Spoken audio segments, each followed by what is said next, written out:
Hi guys, মোৰ ঘৰখনত এটা পাছত এটা বিপদ আহিয়ে আছে। এইবাৰ মোৰ মাৰ ঘৰত চুৰ হ'ল। মোৰ মাৰ ঘৰ নগাঁও পানীখাইটি দেউৰী গাঁৱত হয়। বাইপাছৰ ৰাস্তাৰ কাণতেই হয় ঘৰ। মাহঁতে যোৱাকালি মোৰ ঘৰত ফুৰিব আহিছিল। মোৰ ঘৰ নীলবাগানত হয়। আহি তেওঁলোক 8টা বজাত ঘৰৰ পৰা ওলাই আহিছিল আৰু 3টা বজাত গৈ ঘৰ পায়গৈ। ঘৰ পাই দেখে প্ৰথমে আগফালৰ দৰজাখন তলা মৰা হৈ আছিল। তলা মৰাত ভাইটিয়ে টানি দেখে যে ভিতৰৰ পৰা চিক লগাই থোৱা আছে। তাৰপাছত সি ছাইডেদি গৈ গিলখন দি চাই আমাৰ পাছফালৰ দৰজাখন ভাঙি কোনোবা সোমাই পেলাই যিমান টকা পইচা আছে সকলোবিলাক ঘৰৰ লৈ গ'ল। পাছফালে অৱশ্যে আমাৰ ৱালৰ ওপৰেদি পাৰ হৈ আহিছে আৰু পাৰ হৈ অহাৰ চিন আছে। সি আহি পিছফালৰ দৰজাখন ভাঙিছে।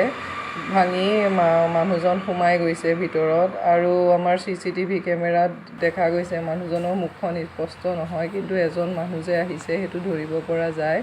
পিছফালৰ এয়া আপোনালোকে মই ভিডিঅ'টোত দেখুৱাই গৈ আছোঁ আৰু মই দিনতো ভিডিঅ'টো কৰিছোঁ, ৰাতিও যেতিয়া চুৰ হৈছে সেইখিনি সময়তো কৰিছোঁ। দুইটা মই ওপৰত এড কৰি গৈছোঁ, আপোনালোকে ভালদৰে চাব পাৰিব। আৰু CCTVও মই ভিডিঅ'টো দিছোঁ ওপৰত, তাতো অকণমান মানুহটো মুখ ধৰিব নোৱাৰি, কিন্তু কোনোবা যে আহিছে সেইটো দেখা পোৱা যায়। এনেকৈ যদি দিন দুপৰতে চুৰ হয় তেনেহ'লে মানুহ কেনেকৈ জীয়াই থাকিব আৰু ক'লৈকো মানুহ ফুৰিব যাব নোৱাৰিব। মোৰ মা ঘৰত অকলশৰে থাকে, কিন্তু যোৱাকালি মোৰ মাও, মোৰ ভাইটি আৰু মোৰ আব্বা তিনিওজন আহিছিল মোৰ ঘৰত ফুৰিবলৈ। গৈ পাই দেখিলে এইবিলাক চুৰ হ'ল আৰু মোৰ মাৰ ঘৰত পিন্ধা সোণৰ যিখিনি অলংকাৰ আছিল সেই সকলোবিলাকেই চোৰে লৈ গ'ল আৰু ভাইটিয়ে 3 লাখ টকা এটা আনি ঘৰত থৈছিল গাড়ী কিনিম বুলি, সেই টকাখিনিও লৈ গ'ল।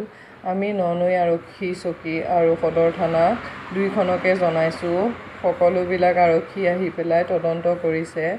এজনক সন্দেহবশতঃ ধৰিও লৈ গৈছে, ওচৰৰে হয়। সেই মানুহজনে পিছফালে বাঁহৰ গাজ কাটিবলৈ আহিছিল আৰু গাজ কাটি নি বেলেগত বেচিছিল। থেংক ইউ মোৰ ভিডিঅ'টো চোৱাৰ বাবে।